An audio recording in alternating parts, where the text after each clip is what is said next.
Toledo, você falou que a palavra histórica está gasta.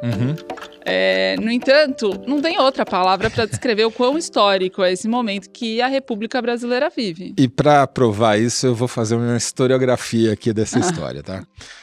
A primeira turma tomou uma decisão, do Supremo tomou uma decisão histórica porque ela colocou no banco dos réus, pela primeira vez na República, 3 generais 4 estrelas, que é o topo da carreira no Exército, um almirante, que é o topo da carreira na Marinha, um tenente-coronel, que é um oficial superior, e um presidente-capitão, além dos 2 acólitos civis que entraram junto na denúncia, né? Todos juntos tramaram o golpe frustrado de 8 de janeiro para manter ilegalmente o Jair Bolsonaro no poder e matar o cara que foi eleito para sucedê-lo. Diferentemente do que aconteceu nos Estados Unidos, onde o Donald Trump escapou de um julgamento por estimular um golpe de Estado e voltou ao poder na Casa Branca, a justiça brasileira está sendo célere para julgar esse processo e pode impedir que algo parecido aconteça também no Brasil. Se isso acontecer, vai ser um feito inédito. Como o jornalista Ricardo Lessa detalha no seu livro O Primeiro Golpe de Estado do Brasil, os militares tentam, e quase sempre conseguem, dar golpes para tomar o poder desde a fundação do país. Pouco depois, um ano depois do Dom Pedro I declarar a independência do Brasil, ele mandou as suas tropas dissolverem a Assembleia Constituinte lá em 12 de novembro de 1823. E, com isso, prendeu e exilou deputados que eram críticos a ele e tal, e assim ele inaugurou o papel dos militares como tutores dos civis num processo que já dura 200 anos, né, que foi bater de 1823, foi dar em 2023. Né?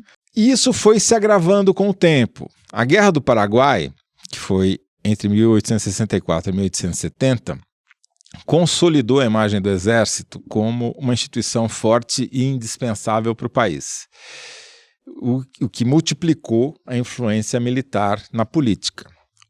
A vitória fez algumas pessoas se tornarem ícones. O principal comandante militar da fase decisiva da guerra, que foi o Luiz Alves de Lima e Silva, voltou aclamado como herói, ganhou um título inédito de Duque, né? O famoso Duque de Caxias, e acabaria por se tornar o patrono do Exército Brasileiro. E ele, depois de ser aclamado herói, ele deixou a vida militar e assumiu papéis políticos muito importantes que nem sempre são lembrados na história. Ele foi senador vitalício, foi ministro da Guerra e foi presidente do Conselho de Ministros, que é um cargo equivalente ao de primeiro-ministro do imperador. E não foi o único. Outros colegas seus, comandantes militares durante a Guerra do Paraguai, assumiram também cargos de ministros em governos após a guerra, assumiram cargos de poder quando não entraram para a política, se candidataram e se elegeram.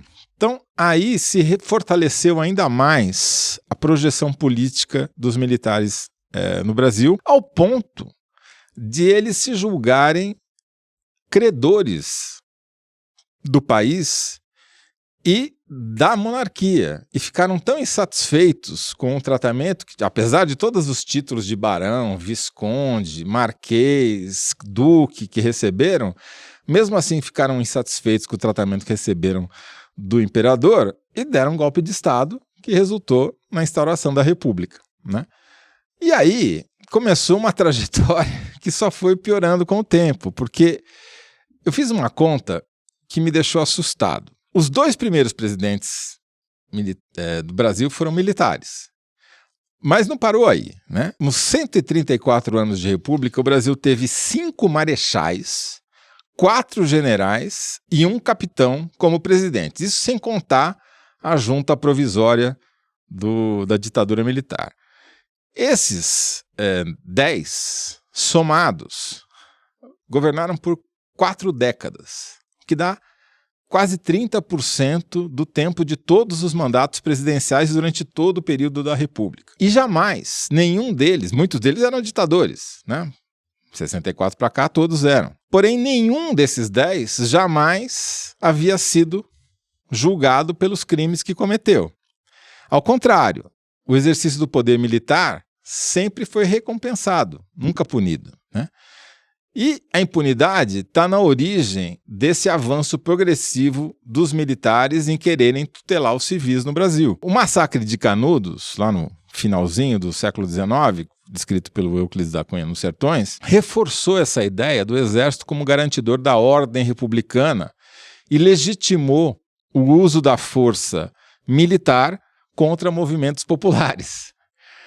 As revoltas tenentistas que vieram na década de 20 e que, de alguma maneira, terminaram no golpe militar de 30, também reforçaram esse papel dos militares na política e essa presunção de que eles são tutores da República. Essas intervenções sucessivas culminaram com o golpe militar de 64, que implantou uma ditadura militar que durou 21 anos. Todos os crimes que foram cometidos na ditadura, como você já falou no primeiro bloco, todos os assassinatos, as torturas, os desaparecimentos de opositores, jamais foram punidos, porque foram anistiados. Logo, o ataque do 8 de janeiro de 2023 não inaugurou um padrão novo, mas só confirmou a tradição militar de se imiscuir na vida civil e exercer um papel de tutor da nação que nunca ninguém pediu para eles terem. É uma jabuticaba verde e amarela, porque esse peso do poderio militar na vida dos civis não tem paralelo nas grandes democracias do mundo. Países europeus e norte-americanos têm baixíssima participação militar na chefia de governo. Até entre os vizinhos latino-americanos, o Brasil se destaca. Tem mais anos de governos chefiados por militares no Brasil do que na Argentina, ou no Uruguai, ou no Chile. Por isso que é tão importante o Supremo ter colocado pela primeira vez golpistas militares no banco dos réus. E assim, está sinalizando que crimes políticos cometidos por militares não vão permanecer impunes para sempre, como aconteceu nos últimos 200 anos. Agora, tão importante quanto acabar com a impunidade fardada é que as instituições brasileiras estabeleçam limites claros para o papel dos militares na vida política nacional para romper com essa tutela histórica das armas sobre as urnas. Isso exclui, a meu ver, qualquer possibilidade de anistia para os militares golpistas. Acho que a oposição não está pensando tanto assim, né? Então, assim, eles estão, na verdade, no movimento contrário, vendo isso como a última boia de salvação, mas essa tua análise da República Brasileira e desse DNA golpista e militar é perfeita para dar a noção do que está acontecendo. Né? Pela primeira vez, tem generais da mais alta patente das Forças Armadas Brasileiras e um ex-presidente da República sendo vão ser julgados por tentarem dar um golpe. E o golpe está no DNA da República. Então, não é qualquer coisa que está acontecendo. É uma coisa que, pela primeira vez, realmente a história pode começar a mudar. Mas você falou uma frase que me deixou preocupada. Porque você concorda com o que eu falei no primeiro bloco de que a condenação dos golpistas é favorita no Supremo? Concordo. Agora, você levou a crer que eles podem ter um recurso, sim, no Congresso e que esse recurso pode ter sucesso. Você acha que a aprovação da anistia também é favorita ou não? Acho que a aprovação da anistia está em aberto. Não está claro ainda aonde que isso vai levar. O bolsonarismo, de modo geral, começou a aventar outras possibilidades. Né? Por exemplo, elegendo um aliado para presidente da República, fazê-lo assinar uma graça ou um indulto e beneficiar os condenados, todos, se eventualmente forem condenados. Como o Bolsonaro fez com deu essas gracinhas para os seus aliados que acabaram revogados. Ele deu a graça para o Daniel Silveira, aquele deputado federal que, enfim, foi preso milhões de vezes, e o Supremo derrubou. Então é um caminho tortuoso porque está muito claro que no Supremo Tribunal Federal essa hipótese tem dificuldade de prosperar.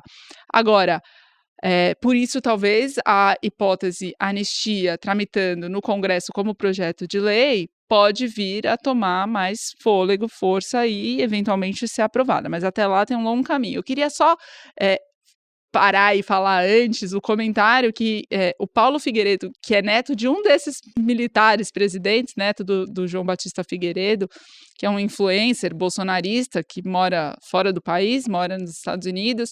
É da turma dos corajosos à distância. E ele fez uma reclamação da coragem ou falta dela, justamente do Bolsonaro. Ele disse que, primeiro, quando o Bolsonaro decidiu ir ao Supremo, tinha sido excelente, passou coragem, enfrentamento, liderança, e depois ele teve um comportamento errático, decidiu não ir, falou que ia dar uma entrevista, depois não acabou dando, mas disse que não iria, enfim. E aí ele fala assim: é um ótimo homem, mas um péssimo estrategista.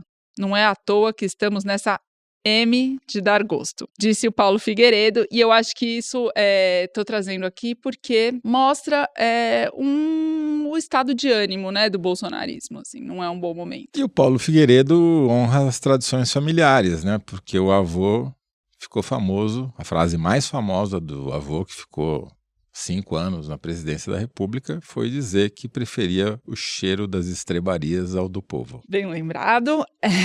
E aí, Toledo, então é o seguinte, eu falei com um dos petistas mais influentes para entender como é que eles estão esperando que esse jogo vai ser jogado agora, né? O Congresso só não vai aprovar a anistia, não é por uma questão de não ter maioria ou não, é só se ele não quiser afrontar o Supremo, e ele tem um motivo muito objetivo para ter este temor de afrontar o Supremo sai fortalecido desse processo, né, uma vez condenando os réus, que agora são réus, perante a sociedade, ele ganha capital e, ao mesmo tempo, ele reforça a polarização que o bolsonarismo tem com o próprio Supremo. Então, é uma equação que a gente já está vivendo há alguns anos, mas que vai se reforçar. Então, você pega o Valdemar Costa Neto, que tinha sido indiciado pela polícia, mas não foi denunciado pela Procuradoria-Geral da República, o presidente do PL, ele, por exemplo, é alguém que vai ter no cálculo dele quanto de enfrentamento ao Supremo ele vai querer fazer.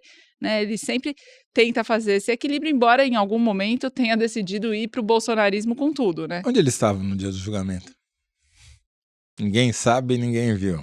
Ele não estava no segundo dia no gabinete do Flávio Bolsonaro no Senado, onde o Bolsonaro assistiu. Nem ele, nem o Ciro Nogueira, por exemplo, que é um forte aliado, um grande aliado do Bolsonaro, estava com ele na hora que o Bolsonaro foi dar a coletiva de imprensa, mas não assistiu com ele no gabinete. Pelo menos nas imagens que circularam, ele não estava lá. Vai alegar que é porque ele não pode ficar no mesmo ambiente que o Bolsonaro, não é isso? Eles vão ter que dosar o quanto de enfrentamento eles vão querer fazer, mas para esse petista é a única saída que resta fazer um projeto de anistia. Mas ele chega a fazer algum prognóstico sobre se passa ou não? Então, tem na equação o seguinte, já tem um novo ato marcado para abril, certo? Pela anistia dos condenados ao 8 de janeiro, o bolsonarismo de novo tentando demonstrar força popular. Aí, diz esse petista, bom, você disse que 18 mil em Copacabana flopou, foi um movimento de baixa adesão. De fato, se quem estava organizando prometia 1 milhão, que foi o caso do Bolsonaro, 18 mil é nada. Mas... não elege nem vereador. Diz o petista, é uma bela de uma flopada, porque a esquerda está com muita dificuldade de pôr 10 mil pessoas na rua, está com muita dificuldade pelo terceiro ano seguido de fazer um ato no 1º de maio com força, com representatividade, que é reflexo, na verdade, da dificuldade da esquerda e do governo de ter uma pauta, de ter uma agenda, de ter uma plataforma, né, de mobilização. E a direita e a extrema-direita, não, ao contrário, eles têm... compartilhando essa análise que foi feita, militância orgânica e uma articulação internacional que é fundamental para essa mobilização toda, que passa, sobretudo, pelo Trump, de quem você vai falar. Mas não é desprezível, né, o poder de mobilização e de articulação que eles têm. Para esse grupo do PT, o que pode definir o rumo da anistia de todas dessas peças desse quebra-cabeça o Bolsonaro vai tentar repetir Lula em 2018, vai manter a candidatura dele até o último momento. O Tarcísio de Freitas, governador de São Paulo, não vai disputar eleição com o risco de, primeiro, ele não vai abrir mão do cargo dele e ficar meses sem cargo, esperando o Bolsonaro desistir, porque não pode, porque está inelegível, eventualmente sendo condenado mais inelegível ainda. O Tarcísio não vai correr esse risco de ficar descoberto se o Lula recuperar a popularidade. Então, o foco número 1, o foco número 2 e o foco número 3 do governo é recuperar a popularidade. A gente vem falando das medidas que foram lançadas com esse objetivo. Tem tempo para isso acontecer. Se o governo vai conseguir, não está dado, porque tem essa dificuldade, inclusive, de agenda. Mas tem tempo e tem um esforço em curso para o governo recuperar a popularidade e, conseguindo melhorar alguma coisa, a aposta deles é que o Tarcísio não vai para esse sacrifício, sabendo que ele vai ser obrigado, pelo Bolsonaro, inclusive, de ter na mesa dele como presidente da República uma graça para assinar, um projeto de anistia para sancionar, ou o que quer que seja, que beneficie o próprio Bolsonaro, em primeiro lugar, e depois todos os outros condenados.